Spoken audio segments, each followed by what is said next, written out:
We are all hyped, and that game goes down tomorrow night in Philly. And from Philly, we welcome in Tim Bontemps. Tim, we heard from KD and Kyrie earlier in the show, essentially saying that they're treating tomorrow's matchup as just another game. What are the Sixers saying? Well, James Harden, Richard, said sort of the same thing after Monday night's game, essentially saying, I'm here. Why should I worry about what's going on with this Nets game on Thursday? But I think both George Niang and Tyrese Maxey summed up not just the feeling around the Sixers, but the feeling in this city when they both admitted that they'd be lying if this isn't a game that has more meaning than a typical March regular season game. And you've got to remember, this is a situation for the Sixers that has been hanging over this franchise really since last summer, when Ben Simmons had that Game 7 where he passed up on the dunk, they lost that game to the Atlanta Hawks, and then went into the summer that was filled with uncertainty about whether he was going to be on the team at the start of the year, and then everything that went after that. So this game tomorrow, while James Harden's going to be playing in it, is still much more about Ben Simmons being on the bench, being back in Philadelphia. And for the Sixers, it's about them finally getting a chance to move on from a story that hung over them for so much of this season. All right. Now, while Simmons won't be playing tomorrow, what are the Sixers saying about the matchup with the guys that will be on the floor? Because KD and Kyrie, we just saw what Kyrie did. He is on fire. So what are the Sixers saying about those matchups?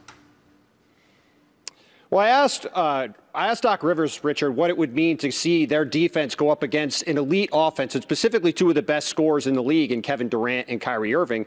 And Doc said that he was less worried about that and more worried about just getting through another game, saying that they've only had 5 games with James Harden and Joel Embiid on the court together, and that it's too early to make any kind of suppositions about what this team is going to look like. But then he said something I thought was interesting, which is that they're going to learn something more and more about their team every game, and that the competition in the Eastern Conference is only going to make them better as this year goes on. You guys spent the last segment talking about the Miami Heat.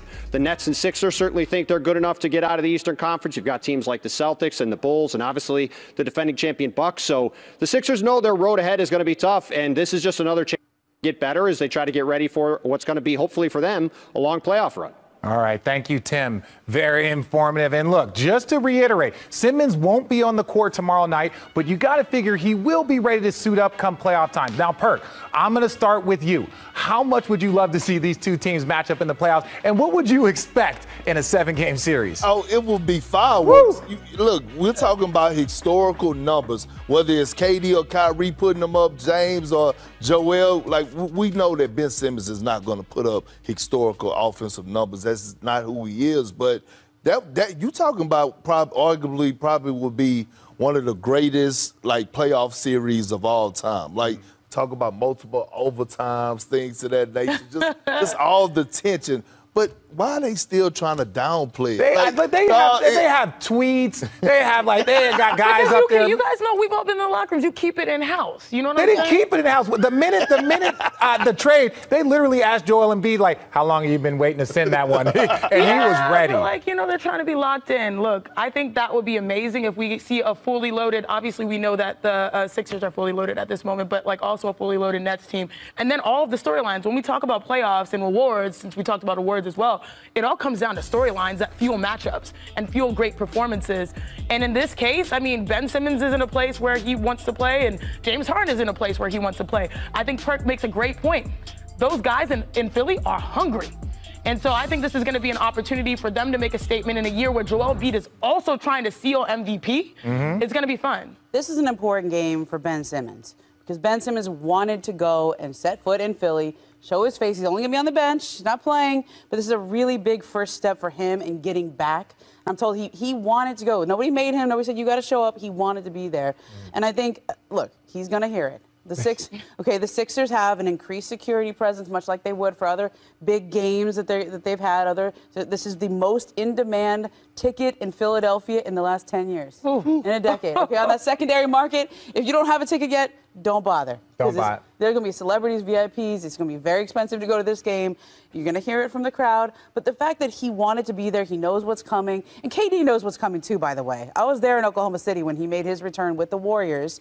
Remember all the cupcake shirts? Yeah. Oh, God. Okay? Yeah. I walked into that arena. There was a man with a live snake on his shoulder. Get my cut. A live snake trying to get into the arena. Kevin knows what's coming. Yeah, I have thank seen goodness some for security amazing too, Ramona. comebacks. But look, when we return on NBA Today, some ridiculous matchups we got on the. It's another game for us, and we looking to win, and they looking to win, and move up in the standings for us, and they're looking to maintain where they are. So I know James was here, and he built some relationships with a couple people here, but at the end of the day, we're looking to go out there and hoop. It's fun. You know, it's fun. It makes for good stories. It makes for good narratives. It makes for good, build up for our league. You know, it's never too personal, but, you know, we understand that as competitors, we want to win the game. So we're going there with a resolve, with a focus, and just ready for whatever. What do you think that atmosphere will be like? Lovely. So KD and Kyrie said all the right things about Thursday's matchup against the 76ers, just being another game. But Perk, are you expecting it to play out that way? Hell no. And don't you love it? Don't you love it, right? The media training that we go through in training camp. This is part of it, right? Where they say all the right things, but thinking something totally different. We all know that going into this game, one, KD and Kyrie is going to take this matchup personal towards James Harden, and vice versa. James Harden is going to want to go at KD and Kyrie, but I love how they trying to downplay it, like they're not going into Philly trying to be on a mission or show James Harden up or act like James Harden and Joel Embiid is not going to be waiting on them. I just love it. Look, this game is going to be everything. Get your popcorn ready. Thank you. Get your Snickers. Get your, a Big Red, a Fountain, or whatever. Not everybody eats like you, Perk. Not everybody eats like you, bro. Get ready to whip your toes a little bit. Get your ribs and macaroni and cheese ready. I'm done with you. If you're going to hear one thing on this show, it's you stay petty so you don't have to get petty. Yeah. And if one city embodies that, that is Philly. Right. Yeah. And so, obviously, yeah, it's going to be something we all are going to watch and be excited to watch. You know, let's stay petty, but also stay cordial, right? You know, I think that's a conversation. And Perk looks and like, oh, yeah, no, nothing's off limits. But stay cordial because, you know, the guy did go through something. Yeah. So, yes, but it's going to be fun because, you know, you've got Joel Embiid and James Harden who have not won a championship yet going up against two guys that have. And, yeah, I mean, like, it's must-watch basketball. And really quickly, I think, Ben Simmons says he's going to be in the building. He's going to be there, in the yes, building. just not playing. Not playing, but the fact that he could be sitting on the bench, to me, that's a big step for him. The fact that he's going to put himself and expose himself out there. But you know what the Nets really need?